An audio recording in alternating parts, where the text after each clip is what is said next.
welcome with another video. I'm Professor Dr. Mchem from Dr.Mchem's Institute of Chemistry, University of St. Jamshoro. Right now, today in this video, I'm going to show you the proper technique to measure any volume. It is also called now volume, of course, in some sort of a volumetric flask, or in a burette, or in a graduated burette.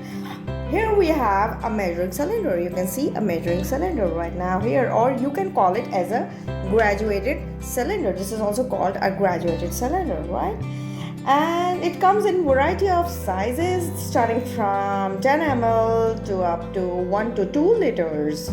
Graduated cylinders are available, right? It just depends upon the nature of our solvent, what nature of our experiment, which experiment we are performing right now. So it comes in variety of sizes and shapes. Now here I have a 50 ml graduated cylinder. You can see a 50 ml graduated cylinder. Here I can show it to you with more clarity, right? This is it. Okay, so now how to read a graduated cylinder. So when reading a volume on a graduated cylinder, from the lower end of bottom solvent's meniscus, that is this thing, this is the meniscus. I can show you. This is the meniscus, right? This is the level, lower end of the volume. This is the meniscus, right?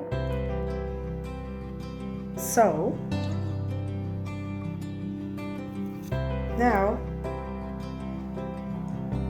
when we are reading a volume on this graduated cylinder, now the lower end of this bottom of the solvent's meniscus. Now one would ask, what is a meniscus? So what is this meniscus? When we are measuring a volume of any solvent using a measuring cylinder like this, right, or a burette or a graduated pipette, we always look for the point on the scale on the graduated cylinder and read that point on the scale that is congruent, right? That is congruent, right? Here, that is congruent or match with the curved surface of the solvent's bottom level, right? That curvature of the solvent is called meniscus. I can show you right now here. This is the curvature. Now here,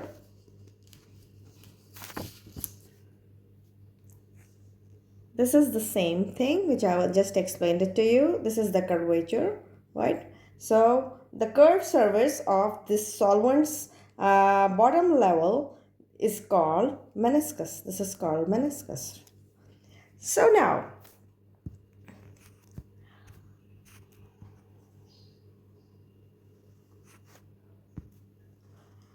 when we are reading the volume, it should be done bottom of the solvent's meniscus. We should never look for a higher or lower angle as our eye level, right? As our eye level would disturb the actual reading, and it should be viewed at the eye level, that is exact at the eye level, right? It should be parallel to your eye level, right? Otherwise, you won't be able to get the accurate reading. So it should be viewed at the eye level to ensure accurate data or results. So now we call this parallaxing. What do we call that term? Parallaxing, right? Now this cylinder has different marks. You can see here for every ml. Here the bottom of the meniscus is in between these marks, right? I can show you it on this paper. Okay, so now if you, for example, I drew it over here. It's a 100 ml beaker, right? Which I drew on the paper just to make you understand. So now it has different marks. You can see here different marks on it. 60 ml, starting from 60 ml to 70 ml. For every ml, it has got marks. Now here the bottom of the meniscus, that is this one, meniscus, is in between these marks. Right, it is in between these marks. So we measure the length of the milliliter of this graduated cylinder, And the volume we measure, if you just make up the volume, or if you just count it, it is almost up to 67.3 ml.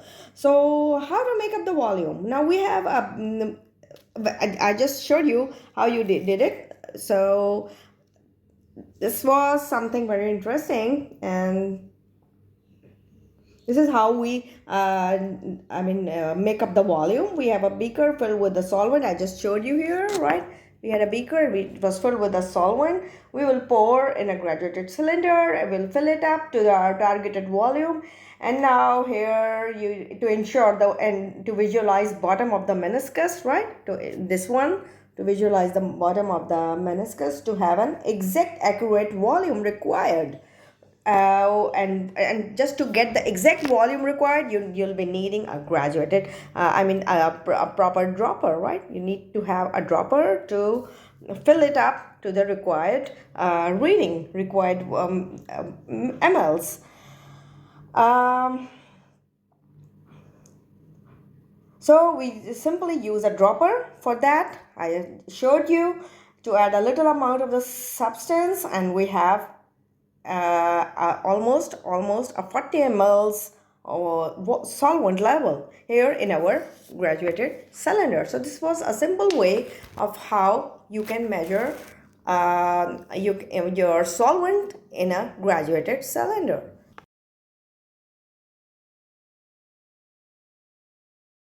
Now here we have a 50 ml graduated cylinder where you can see this one. So let's pour our desired solvent to measure the required volume.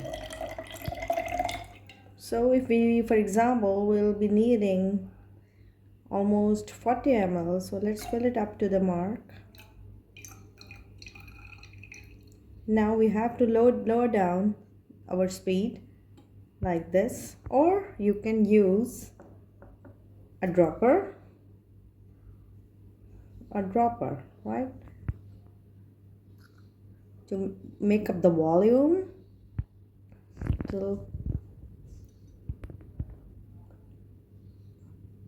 it reaches at almost 40 mls. Just look at the meniscus. Yeah, so there it is.